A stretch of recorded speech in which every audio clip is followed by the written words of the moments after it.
नमस्कार स्टूडेंट। हम लोग पढ़ रहे थे आर ओ 2023 के मिशन के तहत मॉडर्न हिस्ट्री में हम लोगों ने पिछले वाले क्लास में गवर्नर जनरल पढ़े थे और उसमें हमने आपको लॉर्ड कॉर्नवालिस पढ़ाया था।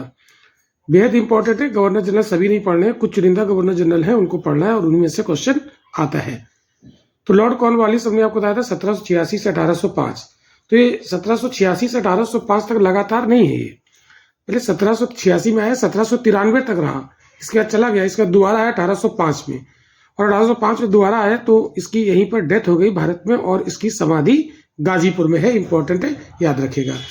आज के क्लास में लोग बात करेंगे लॉर्ड कॉर्नवालिस पर। सॉरी, लॉर्ड कॉर्नवालिस तो कंप्लीट हो गया, लॉर्ड वेलेजली पे बात करेंगे। तो लॉर्ड वेलेजली भी बहुत इंपॉर्टेंट गवर्नर जनरल है।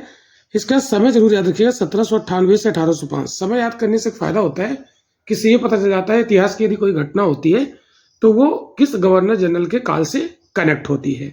ओके, लॉर्ड कॉर्नवालिस बेहद इंपॉर्टेंट था और लॉर्ड वेलेजली भी बहुत ज़्यादा इंपॉर्टेंट है।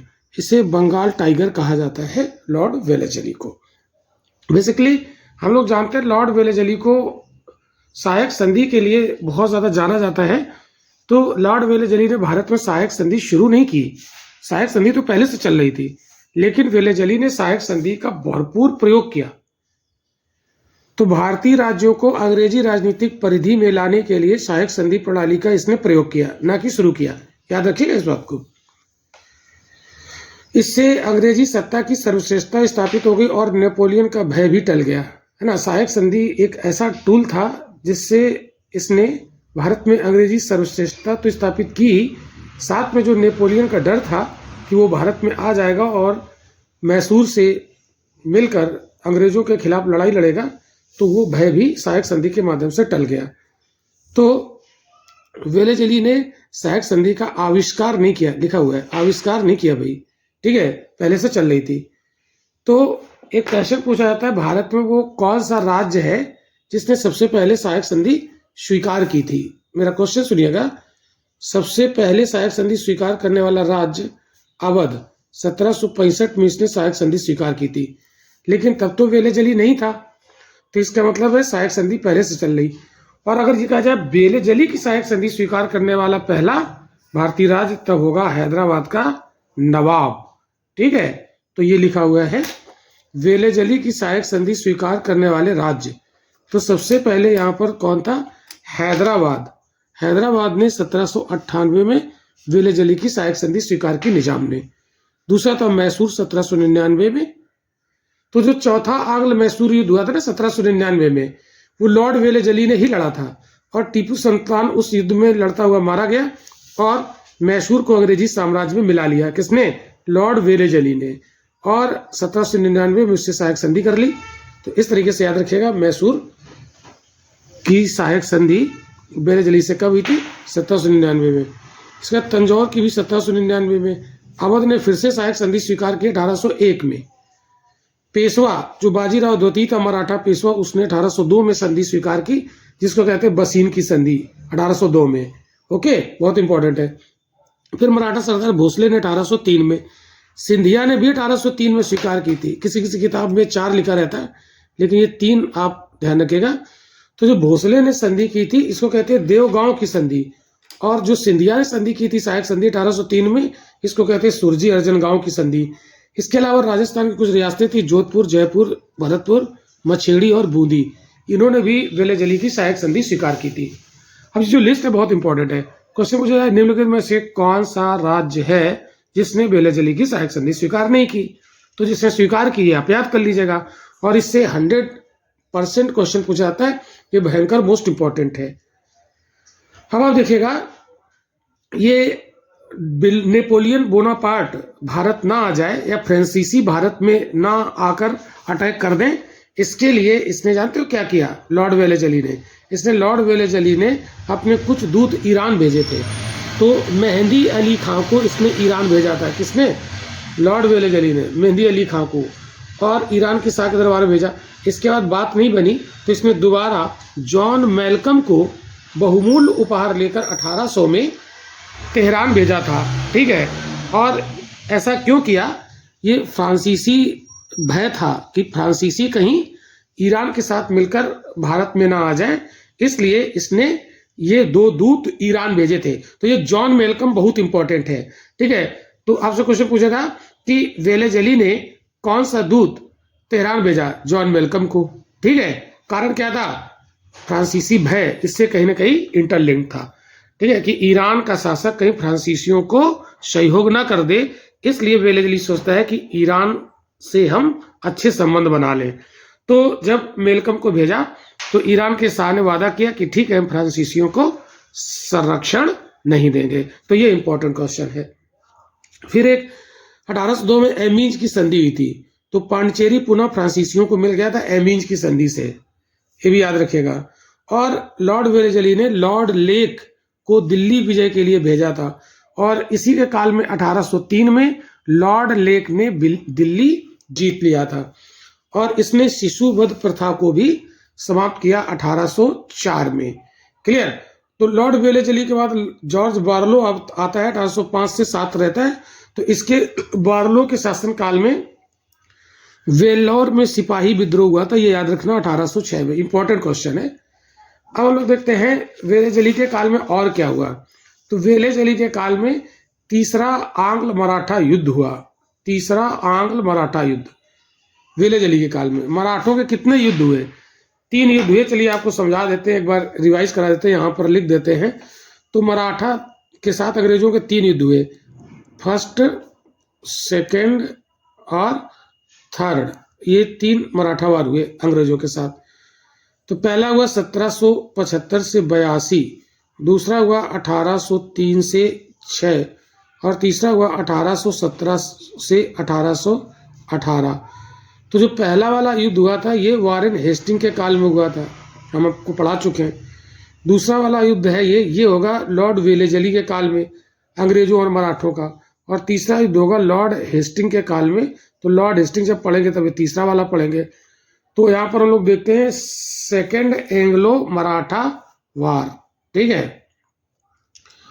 तो 1803 से 6 देखिए युद्ध की पृष्ठभूमि क्या है। एक्चुअल में एक मराठा पेशवा थे, जो अंतिम मराठा पेशवा थे, बाजीराव द्वितीय।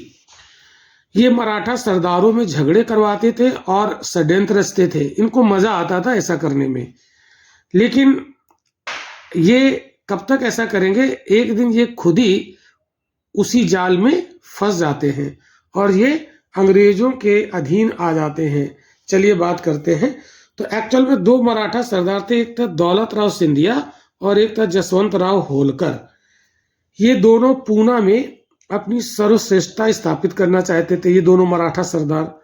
तो इसमें सिंधिया सफल रहा पूना में अपनी सर्वश्रेष्ठता स्थापित करने में, और पेशवा पर इसका प्रभुत्व जम गया। तो पेशवा ने क्या किया? जसवंत राव होलकर के भाई बिठू जी की हत्या करवा दी। तो क्या अब जसवंत राव होलकर चुप बैठेगा? नहीं। तो जसवंत राव होलकर अपने भाई की हत्या का बदला लेने के लिए पेशवा और सिंधिया की संयुक्त सेना पर कर देगा आक्रमण। तो ये शुरू होगा जसवंत राव वर्सेस पेशवा प्लस सिंधिया। अब इस युद्ध में जसवंत राव होलकर पेशवा और सिंधिया की सेना को पराजित कर देंगे। अब जानते हो पेशवा का ये पीछा करेंगे जसवंत राव होलकर, तो पेशवा भागते भागते जानते हो कहाँ जाएगा? बसीन में, और अंग्रेजों के पास जाता है और वहां उनसे शरण मांगता है कि भाई बचा लो, नहीं तो हमें जसवंत राव होलकर मार देगा। तो इस समय भारत में गवर्नर जनरल लॉर्ड वेलेज़ली था। तो लॉर्ड वेलेज़ली कहता है ठीक है, हम आपको बचा लेंगे, आप डरो नहीं, लेकिन आप हमसे सहायक संधि कर लो। तो 1802 में बसीन की एक संधि होती है पेशवा बाजीराव द्वितीय और लॉर्ड वेलेज़ली के बीच में। यह है एक सहायक संधि। इस सहायक संधि की शर्तें क्या रखी?